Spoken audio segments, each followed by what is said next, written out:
Mhm. Okay, so again, some people don't understand that hairlines with different men are different for reasons, right? Right. As we age, some people's hairline will get a little wavy, but it's still there, right? So that's some people's problem. They get paranoid they're going bald or something because they have the gene. There's two genes that do that, right? One comes from your father, one comes from your mother, and if you're a male with either gene, you can go bald, right? No matter who's the gene's with, right? Now, if you don't have the genes right, at all, you can still have an uneven hairline, right? But you're not going bald, right? I've been dealing with my hairline ever since I got on YouTube, right? Right? Every time you do a video from Shame One Lucky on, right? I'm the same person. Yeah, I'm a little bigger now because of different things and the disability, right?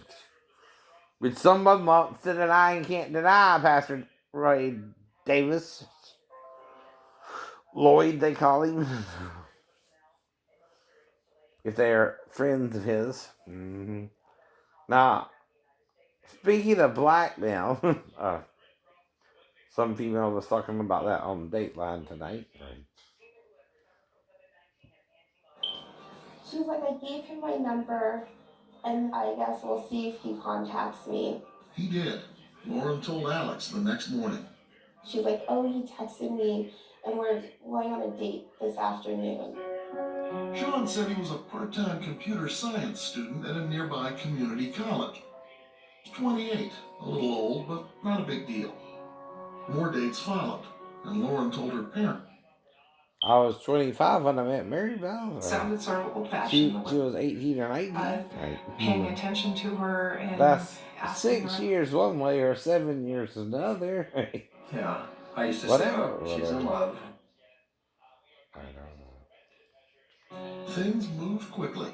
Lauren and Sean were soon exclusive. When did you realize they were boyfriend and girlfriend? Probably like a week and a half after they met. She wanted to be his girlfriend. Mm-hmm. So, what is blackmail? Like I told you, if you're in the Navy, right? Mm-hmm. And you're one of these homophobic gay people, mm-hmm. I mean, homophobic people, mm-hmm. If Pastor Davis did what he did to me, usually you would hit them. I mean, if you're homophobically gay, right? I mean, if you're homophobically, you think you're straight, right? Right? Now, some men, if you try to touch their ass, they'll hit you, right? For example. Mm-hmm. Now, I've never touched a man's ass, only a woman's ass, like if I'm so dancing with her and she knows what we're doing, right? And again. So that's the point, too. Someone is trying to blackmail people in Christian Fellowship Church, and I think it's mainly the pastor, right? Kind of like Jim Jones was probably doing and brainwashing his people. Mm-hmm. And one of the things they were telling me is about how they would masturbate with another male if they wanted to join his unitship program. Now, that's the point. The pastor is manipulating masturbation to make people part of his cult where he makes his units jerk off with him and stuff like that. And if it wasn't a big deal, 2020 wouldn't have done a thing about it in 1991 when the Persian Gulf War had started quickly and ended just as quickly, right? And like I told you, I give people what they call the baseball strikes, right? 3 strikes and you're out. I'm done with you. Usually 2, right? So, like I said, some guy tried to take a shower at me. I don't even remember his name. When I was staying in the apartments with Richard Brand and his group. And you can call him Dick or Rich, but he was having issues with Davis too, right? Now, it got so bad, though, that Davis got charged with 19 counts of sexual misconduct with minors, right? And I'm all around this little cult because they're using the Bible, which I'm trying to find out about Jesus, and they're trying to brainwash me about Jesus. There's a difference, too, right?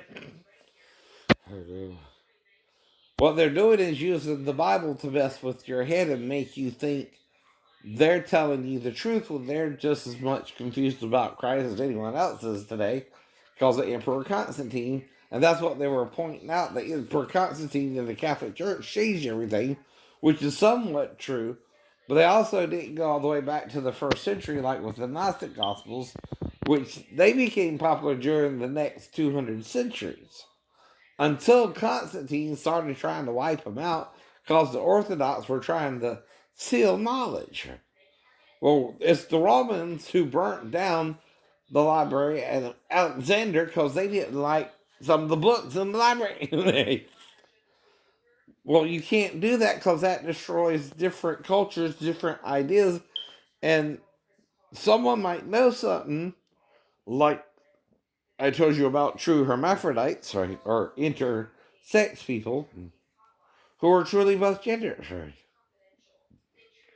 Now, these are people basically like earthworms or snails, where they're both male and female. Mm-hmm. But you don't hear about them every day, right? In fact, the only reason I know about it is I got a thick medical book about the size of a biology book in school, um, dealing with just that particular subject matter. They talked about how they are XXXY. Mm-hmm. They got double the genes as us. See, we got 46, so they got 92. Right? Everything is double within them. Regular update. We have one X for the male and one Y for the male, and one X for the female and one X from the male to mate the female. And then you have two X's and an X and a Y within. Right? Well, if the norm is male and female, the only way it can be introduced is sexually, and then the angels of God are known to have sex with the daughters of men. Right? They're called the sons of God, right? In Genesis chapter 6. Well, if you read the story in Eden, it talks of one of them knowing good and evil with Adam and Eve in Eden. Right? And Ezekiel brings it up and says, "You are the tree in Eden." Right? To Pharaoh and the Assyrians. Mm-hmm. And so does Psalm 1 talk about the righteous being a tree. Right? Well, some say, well, that's just metaphoric. No, yes, and that's what it means. Right? The human being in the Garden of Eden who tempted Adam and Eve into knowing good and evil was none other than Satan himself. And he used a worm or a serpent as bait to lure Eve to him to have sex with her. Mm-hmm. First. Yet he was both genders, so that when Adam saw Eve with the being, he thought he was more a woman than a man, right? But really, he was both. Oh, no. So then he seduced Eve and did things with her, both natural and obscure. But he beguiled her until it was Adam's turn to be beguiled. So what he did with Adam is offer him his two holes for his one hole. His butthole. That's why you don't hear the Roman Catholic Church or the Protestant Church that came out during the Middle Ages and all that. And during the Dark Ages, Constantine is darking out knowledge of God, right? Which is what the Gnostics are all about, knowing God, right? Even the prophets say it is the duty of kings to search out a matter, right? And Hosea says, right, that my people are destroyed for lack of knowledge of God, right? A couple of weeks into the relationship, Sean was practically living with Lauren in her dorm on campus. He made friends with other students there, and so was able to come and go without a key card. Lauren's friends thought she was sleep deprived, and she seemed sad. We noticed she was tired. She seemed stressed. You could tell, at least physically in her face, that she was going through emotionally a lot. Well, most of Dateline's storylines end with a murder and they investigate it. And but she kind of looks like Desiree a little bit, but Desiree has green eyes. Not blue, not blue. Not suggesting anything. So you're typical.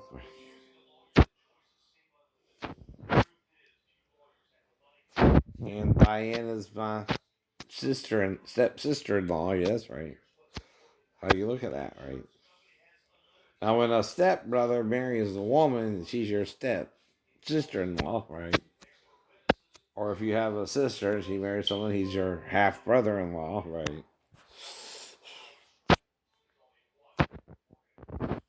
Diamond says she called her superior in housing to report what she'd learned. She wrote an email, too. The university asked us to make clear that Diamond is speaking for herself. And what she says is that the response from housing officials to her alerts wasn't exactly proactive.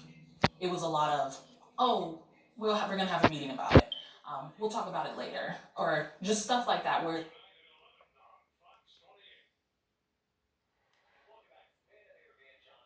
your names. I want you to mark the player you want to see gone from the game. But despite who you choose, the only decision that actually matters is the hustlers. All right, put it in.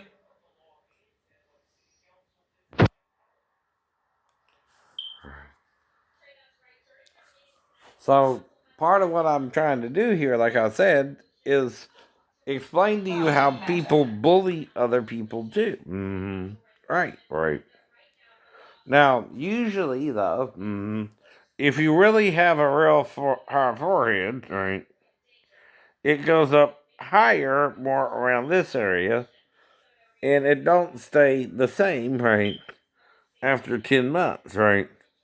But if it's staying the same, it just means you have an uneven forehead with your hairline. And I can show you older pictures as far back as 2017 where I let my hair grow out and it did the same. Or sorry, 2007, not 17, where it looks the same as then too. So someone's just messing with me and I'm just messing with them back. Get over it.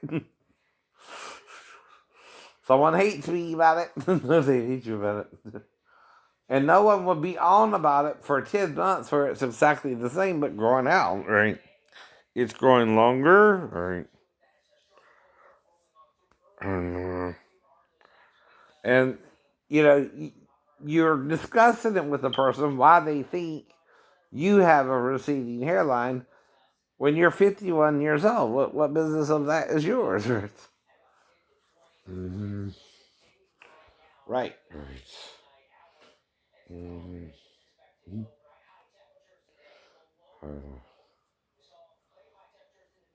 Mm-hmm. And that's all I mean about it, right? Mm-hmm. Now, if this is me at 51, I know I look different than when I was in my 20s. Come on, right? But can I lose weight and look smaller, bigger, whatever? Right? I don't know. I don't know. But someone's trying to set me up for a trial. Someone's trying to lure me to Jerusalem, I think, one day, my thing, and wants me to die there or something. And it has a lot to do with what the disciples did not write down themselves that John mentioned in his gospel that Jesus also did, but were not written down. Right? Because, like I said, why do you ask the question, Christians, what happened during the 0 or the 12 to 29 years? You don't know because nobody wrote it down. But you act like you know Jesus at all then, right? You only know what they allowed you to know about him. And Peter sounds like a first century Jewish dickhead to me. I know he does. Who bought the lie of the scribes and Pharisees and chief priests that the Messiah would be like King David and would be a warrior king, right? But Jesus showed him he was the suffering Messiah first, right? Why?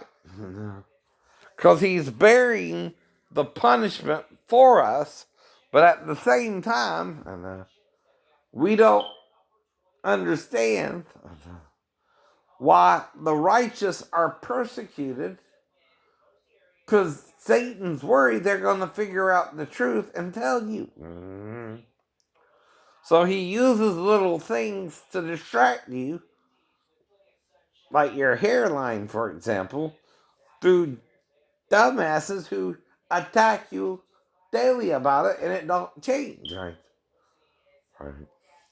And that's why they're attacking me about it. My hairline is the same, right? They think they are demigods that can change me when they're not even following God. Right? And that's what I mean. They're lying.